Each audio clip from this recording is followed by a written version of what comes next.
Study Hall, everyone, and welcome to our segment, But Why Though? Where we explore the origins of, well, everything. This is going to be a fun one. I know, right? Today, we are diving deep into something I think we all kind of take for granted. Oh, yeah. Something you see literally every day. Especially if you know, like, babies. Yeah, like from the moment a baby is born, basically. Like the moment they're out of there? It's pink and blue. Oh, yeah. Why is pink for girls and blue for boys? And that's the question, isn't it? It is the question. It's such a simple thing we see all the time. But it's so weird. When you actually think about it. So you, our listeners, our amazing, wonderful listener, The desk listeners. sent in some really fascinating stuff for us to look into this time around. Like some seriously interesting stuff, yeah. And so our mission today is to really unpack this whole pink and blue thing. Figure out where it came from. Yeah, how did these colors become so strongly associated with gender? And was it always this way? Spoiler, no. Haha, not even close. Get ready for some serious aha moments, because this is a wild ride. It really is. It feels so natural now to just see pink and be like, oh, it's for girls. Right. And blue, obviously, boys. Blue for boys, yep. Ingrained. But think about it for a second. I mean, really think about it. Have you ever just like assumed a baby's gender Oh, yeah? just based on like a quick glance of their clothes? Like just a flash of pink? Yeah, or blue toy. Oh, totally. It feels totally natural, right? They called them automat. But what if I told you Lab. that this wasn't always the case? Mind blown. Okay, so to kick things off, All right, let's go way back. like way, way back. back in time. So for centuries, we're talking up until the 19th century. like 1800s. Yeah, the main color for baby clothes in Western cultures was Drum roll. white. Just plain old white. That's it? Can you imagine?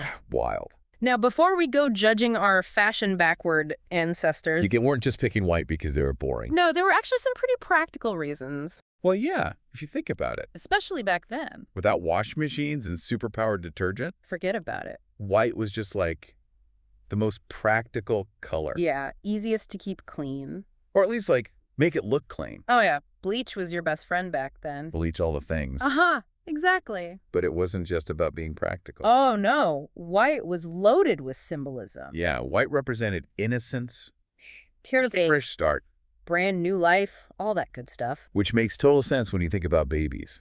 Like a blank slate. Exactly. Ready to take on the world. And here's the key thing. The kicker. This white wardrobe, Unisex. baby boys, baby girls, All rocking the same white outfits. same little white dresses, same little white gowns. It's crazy to think about now. It really is. It's like looking back at a totally different world. Oh, I have a perfect example of this.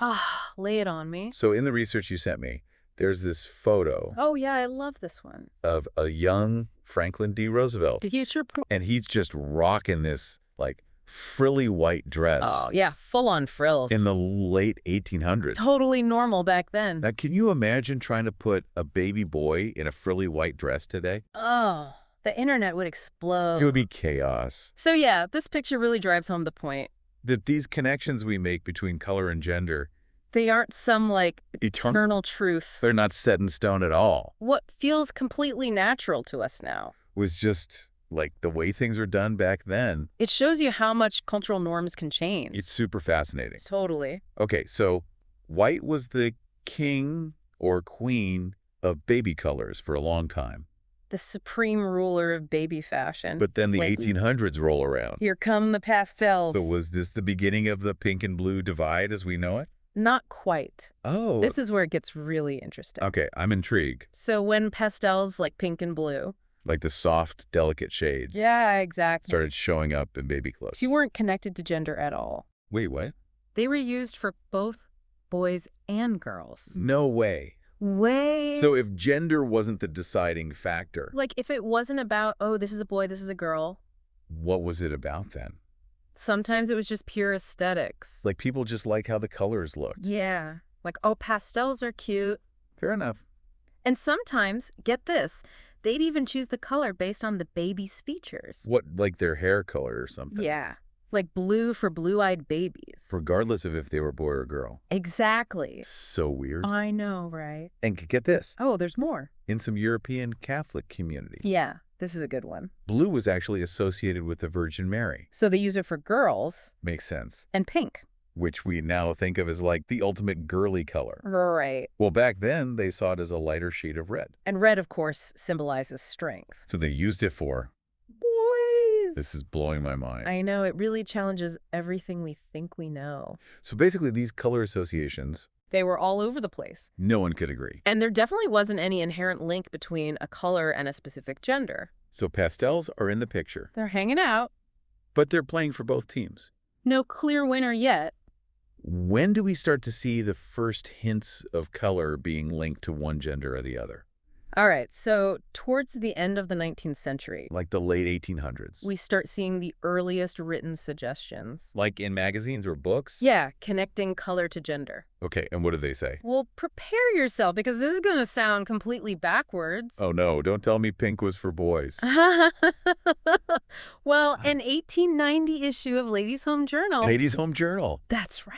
Okay, I'm listening. They actually advised blue for girls and pink for boys. Blue for girls and pink for boys. Yep. That sounds so strange to me. I know, right? Like the complete opposite of what we're used to. Total 180. So what was their reasoning? Like, why did they think pink was for boys? So back then, they saw pink. As a lighter version of red, right? Exactly. And red was a strong, vibrant color. So they thought it was more suitable for boys. Pink, the power color, Pretty much. and blue, They thought blue was pretty and dainty.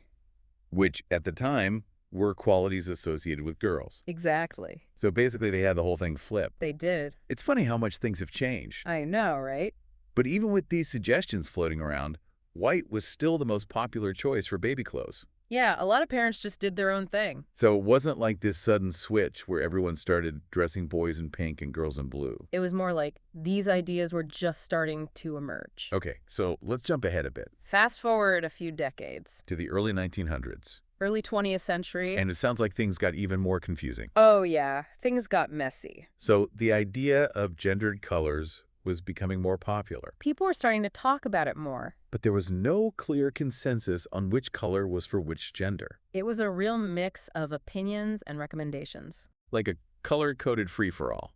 Basically. So in the early 1900s, We're talking like 1910s, 1920s. some people were still going with that pink for boys, blue for girls idea. Holding on to that old logic. And the research even mentions this trade publication from 1918. Yeah, Earnshaw's infants department. They were still saying that pink was generally accepted for boys because it was stronger. And blue was for girls because it was dainty. It's so bizarre to think about now. Oh, no, right? But at the same time, other people were starting to do the opposite.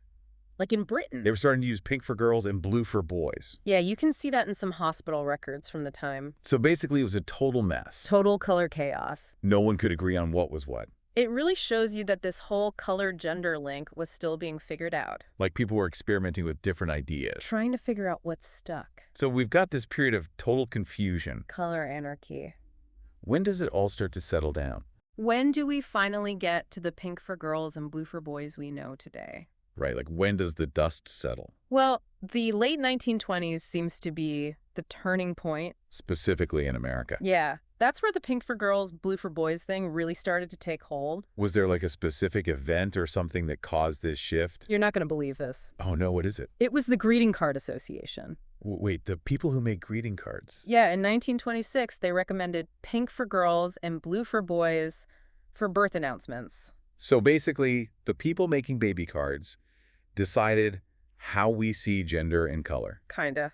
Yeah. That's wild, It is pretty crazy when you think about it. but it makes sense. If everyone is sending and receiving baby cards with those colors, It becomes the norm pretty quickly. exactly. And then by the 1930s and 40s, it was pretty much set in stone. pink for girls, blue for boys. That was the rule, And it's been that way ever since. more or less, yeah. Okay, so we've gone from white to pastel confusion to the flip and then finally to what we know today. It's been a journey. But the big question is, The million-dollar question. why? Why? Why did this happen? What caused this whole shift in how we see color and gender? Well, there are a few factors at play. Okay, lay it on me. So one big one is the rise of child psychology in the early 20th century. What does that have to do with pink and blue? Well, psychologists at the time started putting a lot of emphasis on raising boys and girls differently. Like they believed there were inherent differences between the sexes. Yeah, and they thought those differences should be nurtured from a young age. But how did that play into the colors? Dressing boys and girls in different colors was seen as a way to visually reinforce those perceived differences. Like, oh, this is a girl, she wears pink, she's going to grow up to be feminine. And this is a boy, he wears blue, he's going to grow up to be masculine. It's crazy how colors became so tied to these ideas about gender roles. I know, right? So psychology was a big factor. Yeah. What about, like, world events? Ooh, good point. Did something like World War II have any impact on this whole thing? It definitely played a role. How so? Well, after the war, there was a big push to return to traditional values. Like, go back to the way things were before the war. Yeah, and part of that was a renewed emphasis on traditional gender roles. So, women back in the home, men out in the workforce. Exactly. And how did that relate to pink and blue? Well, pink became associated with femininity and domesticity. Like, pink was the color of home and family. Yeah, and blue was linked to masculinity and things like the military. Which makes sense with all the soldiers coming home in their blue uniforms. Sick. And this was happening right as the baby boom was starting. So tons of babies being born. And a lot of them were being raised with these very clear color codes. Pink for girls, blue for boys. This is like the whole culture was being color coded. In a way, yeah. And you mentioned a first lady earlier. Oh, yeah, Mamie Eisenhower. She loved pink, right? Oh, she was obsessed with pink. Like, her whole world was pink. Pretty much. So did that have an effect on how people saw the color? Absolutely. Like, if the first lady is wearing pink, it must be okay for everyone else to wear it. Exactly. It gave pink a kind of official stamp of approval. So we've got these societal shifts, psychological theories, a pink-loving first lady. It's all adding up. But I feel like there's something else missing. What could it be? It's the elephant in the room. Oh, you mean capitalism? Bingo. Of course. Marketing played a huge role in all this, right? Oh, yeah. Huge role. Like, companies saw an opportunity to make money by pushing these gendered colors. Absolutely. They saw that they could sell twice as much stuff. If they convince people that boys need blue things and girls need pink things. Exactly. And it all started pretty early on, didn't it? Oh, yeah. Remember the Greeting Card Association? Right, back in 1926. They were one of the first to really push pink for girls and blue for boys. And then department stores jumped on board. They started encouraging parents to buy entire layettes in either pink or blue. So instead of buying one set of neutral baby clothes, You were suddenly buying two. genius marketing if you're a company. Not so much for the parents' wallets. Exactly.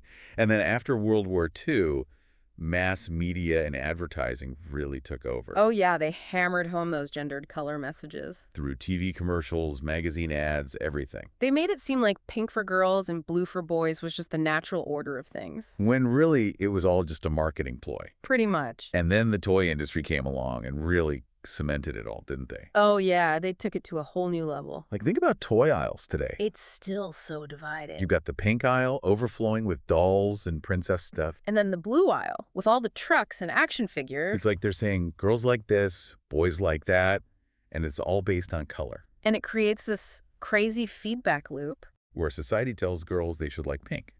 So companies make more pink toys, which reinforces the idea that girls like pink. It's like a self-fulfilling prophecy. Exactly. Yeah. And then, in the 1980s, we get another big change. The rise of prenatal ultrasounds. Suddenly, parents could find out the sex of their baby months before they were born. And what did that lead to? A whole new marketing opportunity. Bingo. Companies could start selling gendered baby stuff before the baby even arrived. Nursery decor, clothes, everything. It's like the pink and blue divide started even earlier. It did. It's amazing how we went from practical white baby clothes to a multi-billion-dollar industry built on pink and blue. It really shows you the power of marketing. And it makes you wonder, What's the real deal with color preferences? like, are we really born liking certain colors based on our gender? That's a great question. And thankfully, there's been a lot of research on this. Oh, yeah. Sociologists and gender studies experts have been looking into this for decades. And what have they found? Well, the general consensus is that color preferences are not innate. Meaning, we're not born with them. Exactly. We learn them from our culture and environment. Precisely. So it's not like baby girls are born with a love of pink and baby boys are born with a love of blue. No, not at all. It's all learned behavior. Exactly. And there's actually evidence to back this up. Oh, yeah. Tons of it. Like, studies have shown that very young infants don't show any preference for pink or blue. They don't care. They just like, looking at stuff. Bright colors, interesting patterns. That's all they care about. It's only later, around the age of 2, that they start to develop preferences for certain colors. And guess what? Right. That's also the age when they start to develop an understanding of gender. So it all lines up. They're learning about gender from their environment. And they're learning about color preferences at the same time. So they start to associate certain colors with certain genders. Exactly. And then you've got those fascinating Baby X experiments. Oh, yeah, those are classics. They really show how much we project our own ideas about gender onto babies. Even when we don't realize we're doing it. So in these experiments, they take a baby, And they dress it in either pink or blue. but they don't tell the adults who interact with the baby what the baby's actual sex is. They just say, here's a baby, and either this baby is wearing pink or this baby is wearing blue. Now what happens? The adults treat the baby differently depending on what color they're wearing. Even though it's the same baby. Exactly. If they think the baby is a girl, they give it dolls and talk to it in a high-pitched voice. And if they think the baby is a boy, they give it trucks and talk to it in a deeper voice. It's amazing how much color influences our perceptions of gender. It really is. And the fact that historical color associations were often the opposite of what we see today Like pink for boys and blue for girls. just proves that there's nothing inherently girly about pink or boyish about blue. It's all just cultural conditioning. It's wild. So knowing all of this, it's hard not to see how much this pink and blue divide still affects us today. Oh yeah, it has a huge impact on how we see gender. Like, just think about gender reveal parties. It's all about pink and blue. Pink smoke, blue confetti. It's like those colors have become the symbols of gender itself. It's crazy. It is. And think about how people interact with babies. If you see a baby in pink, you automatically assume it's a girl. And if you see a baby in blue, you assume it's a boy. It's like an instant visual cue. And it affects how we talk to them, the toys we buy them, everything. Exactly. And kids pick up on this stuff so quickly. Oh yeah, they're like little sponges. They learn that pink is for girls and blue is for boys. And they start to internalize those ideas. They might even start to self-segregate based on color. Like girls playing with pink toys and boys playing with blue toys. Exactly. And all of this can have a lasting impact on their gender identity and behavior, You can really reinforce traditional gender roles, which can be limiting for everyone. especially for kids who don't fit neatly into these pink and blue boxes. They're like gender non-conforming kids. Right, for them, this whole pink and blue thing can be really alienating, It can make them feel like they don't belong. which is awful. It is. But the good news is, there is good news. there is. Okay, tell me. This whole pink and blue paradigm is starting to be challenged. Finally. There are a lot of people pushing for more gender equality and inclusivity. Which is amazing. And we're starting to see some changes in how companies market their products. Like less gendered advertising. Exactly. And some companies are even releasing gender-neutral clothing lines. That's so cool. It is cool. It's a good sign. It is.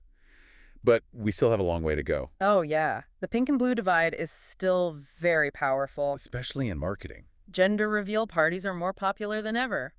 And toy aisles are still pretty segregated. It's going to take time to change those things. They will. But I think we're moving in the right direction. I hope so. Me too. So, to sum it all up, The big takeaway, this whole pink and blue thing is way more complicated than it seems. it's not just about color. It's about history, Yeah. culture, psychology, marketing, It's about how we see gender. and how we treat each other. Exactly. So the next time you see a baby in pink or blue, Take a moment to think about all the forces that led to that moment. think about the history, the marketing, the societal pressures. And think about how we can do better. Challenge those assumptions. Break down those pink and blue walls. Let kids be kids. Exactly. And that is our deep dive into the surprisingly complex world of pink and blue. Mind blown. Thanks for joining us in the study hall. Until next time. See you then.